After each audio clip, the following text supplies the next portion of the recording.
Bonjour mes très chers apprenants. Aujourd'hui je vais revenir pour éclaircir les deux aspects du roman, à savoir l'aspect réaliste et l'aspect fictif.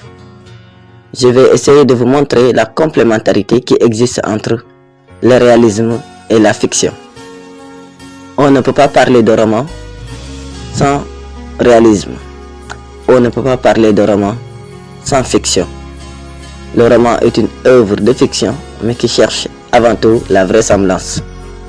Donc la fiction et la réalité se complètent, vont ensemble, vont de pair. En 2024, on vous avait proposé en dissertation une citation de Stendhal, où il déclare que le roman est un mentir vrai. Bien sûr, pour l'auteur, le roman est une pure fiction, mais le roman aussi peut être réaliste, comme le prétend Émile Zola.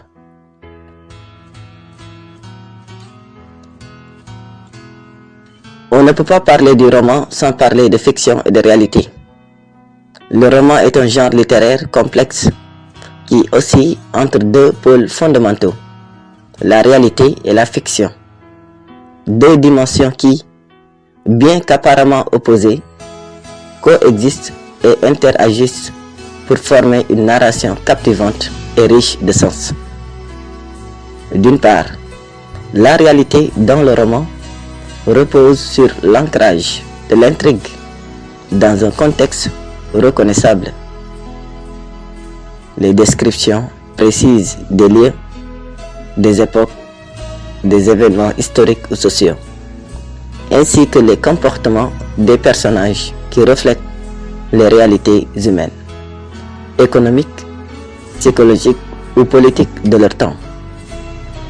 Ce réalisme permet au lecteur de s'identifier aux personnages et de percevoir le roman comme un miroir de la société, à l'instar des œuvres réalistes ou naturalistes qui s'efforcent de peindre fidèlement la condition humaine en exposant les maux sociaux, les inégalités ou les travers individuels. Le roman réaliste sert à refléter la réalité sociale, historique ou psychologique du monde dans lequel l'écrivain vit. Il cherche à représenter la véracité des conditions humaines à une époque donnée, avec des descriptions précises des lieux, des comportements et de société. En décrivant fidèlement la réalité, le roman offre au lecteur une fenêtre sur le monde. Cela permet de comprendre la condition humaine, d'explorer des faits historiques ou de connaître les mœurs d'une époque ou d'une culture.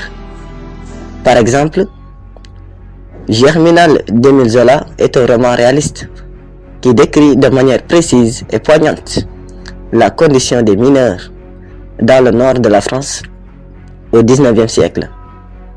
Zola, à travers son écriture, nous plonge dans la dure réalité du travail dans les mines, les luttes de classe et les injustices sociales.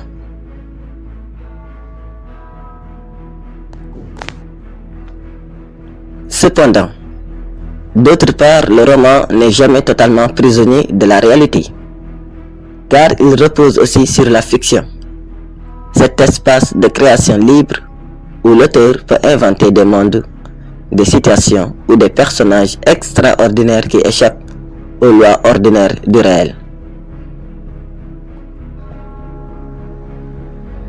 Le roman a souvent une fonction fictionnelle, où l'histoire racontée ne cherche pas à refléter la réalité, mais à imaginer un univers parallèle ou à explorer des possibilités fantastiques ou irréalistes.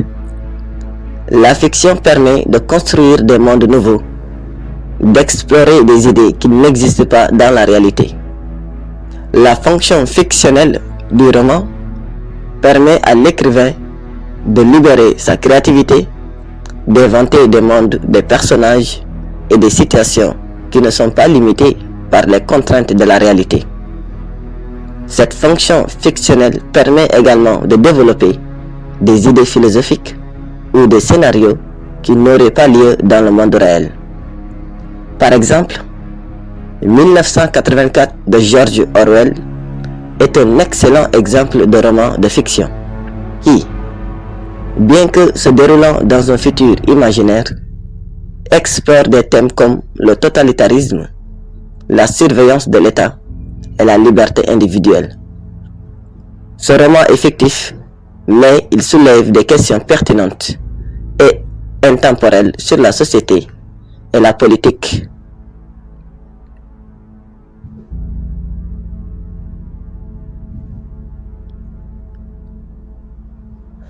La fiction permet l'évasion, la transgression des normes et l'exploration de l'imaginaire, comme on le voit dans les romans d'aventure, les récits fantastiques ou encore les dystopies. Ainsi, la frontière entre réalité et fiction est souvent poreuse et de nombreux romans jouent délibérément sur cette ambiguïté, mêlant éléments réels et fictifs, pour produire un effet d'immersion et de réflexion chez le lecteur. La fiction peut s'inspirer du réel tout en le déformant ou en l'amplifiant pour révéler des vérités profondes que le simple discours factuel ne suffirait pas à transmettre. Cette interaction dynamique entre réalité et fiction est au cœur du roman en tant que genre polymorphe, capable de représenter la complexité du monde, tout en offrant une échappatoire à ces contraintes. De ce fait, un roman peut tantôt dénoncer les injustices sociales par un récit réaliste et engagé, tantôt transporter le lecteur dans un univers imaginaire, où les règles du quotidien sont bouleversées, mais où les questions existentielles restent pertinentes. Cette dualité entre réalité et fiction confère au roman une richesse inépuisable et une capacité unique à traduire l'expérience humaine dans toute sa diversité, qu'il s'agisse de l'ordinaire ou de l'extraordinaire, du vraisemblable ou de l'invraisemblable, du concret ou du symbolique. C'est cette tension permanente entre ancrage réaliste et liberté fictive qui permet au roman de captiver l'esprit et l'imagination du lecteur, tout en lui proposant un regard critique ou poétique sur le monde qui l'entoure. Donc voilà la complémentarité qui existe entre le roman réaliste et le roman fictif, entre le réalisme et la fiction, entre la fonction réaliste et la fonction fictionnelle. Donc la fiction est utilitaire, très importante, très engagée, tout comme le réalisme. Ne pensez pas que la fiction est inutile, que c'est un pur mensonge. Même si la fiction est mensonge, c'est un mensonge qui éclaire une vérité. C'est un mensonge qui dit vrai. Pour reprendre les propos de Louis Aragon, le roman est un mentir vrai.